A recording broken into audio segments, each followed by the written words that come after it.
PPRES 112. M. Pawan Kumar. Pawan, please unmute yourself and show your webcam, and I'm presenting the poster.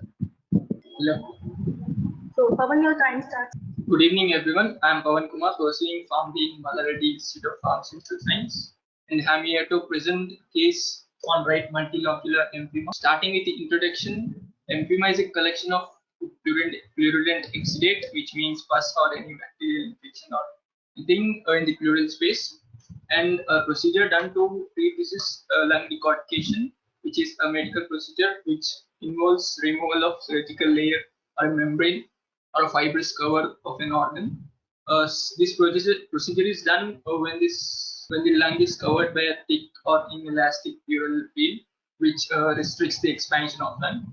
And risk factors of emphysema are bacterial pneumonia, tuberculosis, chest surgery, or lung abscess, or any injury to the chest. Drugs used in this treatment are antibiotics, NSAIDs, antiplatelets, and mucolytics. Coming to the case study, the case is of a 35-year-old male patient who was present to the hospital with complaints of cough with expectoration, tightness of chest on right side, shortness of breath, fever, headache, and agitation. The patient had no past medical history or medication history, and he's an ex-alcoholic, means he used to drink alcohol until past. He left the alcohol consumption past 6 to 7 months, and after performing certain lab investigation, the patient was presented with anemia, neutrophilic leukocytosis, thrombocytosis, and sinus tachycardia, and abnormal ALP, which means alkaline phosphatase, and serum protein and albumin levels are also low. Thereby, albumin by globulin ratio is low. And after performing ultrasound, he was noted some of the air bronchograms in the pleural cavity and a loculated fluid collected in the right pleural cavity. And thoracentesis was performed and pus was aspirated from the right chest cavity, and high resolution computed tomography was done, and this shows that there was a loculated pleural effusion with a median shift to the left. Means due to this inflammation, the position of the right chest was shifted towards middle, and pleural fluid was taken, and we found that ADA has increased. ADA means adenosine deamine, and protein and also LDL in this fluid was increased, which means there is back. And the patient was prescribed with the following treatment of this antibiotic magnet sport, which means cefoperazone plus sulbactam combination, and some Rantac means ranitidine, paracetamol, and Dragocid decoplanine, which is a gram-positive antibiotic, which is an antibiotic used for gram-positive bacteria. Ultracet is a combination of Remodol and acetaminophen. Tranexam is used for tranexamic acid used for bleeding disorders, and pantoprazole vitamin B complex, and Librium is a benzodiazepine chlordiazepoxide, which is used for symptoms like agitation, headache, and tachycardia. As the patient has shown that he's an ex-alcoholic, so this case might be some symptoms might be with alcohol withdrawal syndrome. So this benzodiazepine was given, and Pulmoclear is acyclovir and acetylcysteine combination used to treat cough and reduce the cough. Syrup Ambroxol is also used for cough, and clopidogrel and clopidogrel and aspirin combination is given as a patient has performed the pleural fluid and thoracentesis. So when this fluid is coming out, it may show some clots. So to prevent these clots, this clopidogrel and aspirin tablet was given at once when this test was performed. Coming to pharmacist interventions, there is a drug interaction between chlordiazepoxide and tramadol. These concomitant use of opioids and benzodiazepines may result in sedation, respiratory depression, coma, and even death. And using this CNS depressants like benzodiazepines may also have risk of hypotension. Coming to mechanism of this intervention, when opioids are given, they act on mu receptors and show some inhibitory effects by depression on mu receptors in brainstem, and benzodiazepines act on GABA subunits of A1 and A2 subunits.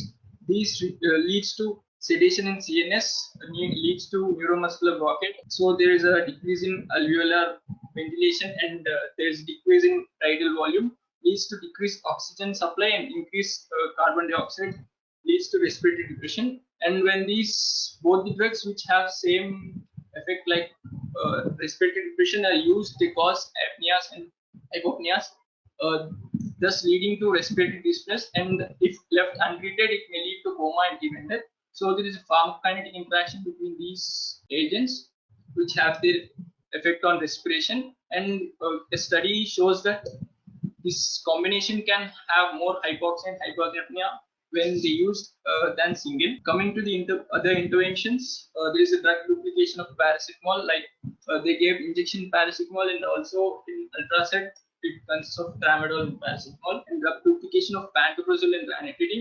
I think that this patient had showed neither GERD or any gastric troubles, but he was prescribed with ranitidine and pantoprazole. Drugs such as cefoperazone and paracetamol also cause further liver damage, as we can see from abnormal ALP and protein and albumin levels. There is a further certain liver damage, and a patient has shown some low HB levels, so there was no treatment or oral supplement for the patient. And coming to the discussion, we should avoid the duplication of paracetamol as injection and tablet was given, and avoid use of both pantoprazole and ranitidine. And when benzodiazepines are given, there may be chance of hypotension. So dose of fluorodiazepoxide may be reduced to 10 mg. In coming to the main interaction, it shows some respiratory distress, so which was observed in the patient, and if left untreated, it may lead to coma and death. So it was monitored by reporting to the physician. Then he changed the time of administration, and also he changed the fluorodiazepoxide to the 10 mg. Coming to the conclusion, I hereby conclude that there is a need of clinical pharmacists in collaboration with physician to avoid such complications and drug interactions which may affect the mortality of. Thank you. Yes, it was a nice presentation. I don't have any questions from you. Like this one is the case study basically, and someone from your department or and you are as a student, you must be there, or you have taken the study from someone else. I was there, sir. This I collected. You are there, yes. And then being a pharmacist, you must know the drug interactions, and you know tramadol and chlordiazepoxide. These are the very potent you can drugs that are not prescribed together. Yes, sir. And being a pharmacist, you must convey to the doctor. Yes, sir. I mentioned here also, and I told that they have changed the time of administration and reduced dose of fluorodiazepoxide. And I studied in an article that for some dose it can be monitored, sir. It is negligible, this reaction is. But in this case, patient had liver damage and also is an alcoholic, ex-alcoholic. So I reported to the physician, and physician changed the time of administration also and reduce the dose to 10 mg, sir. You have reported this to the Pharmacovigilance Center, PV Center? No, sir. You should report the same case study to the PV Center. You will easily find it on the site and then reported it out there. Okay, sir. It's your moral duty basically. Okay, thank you. Thank you.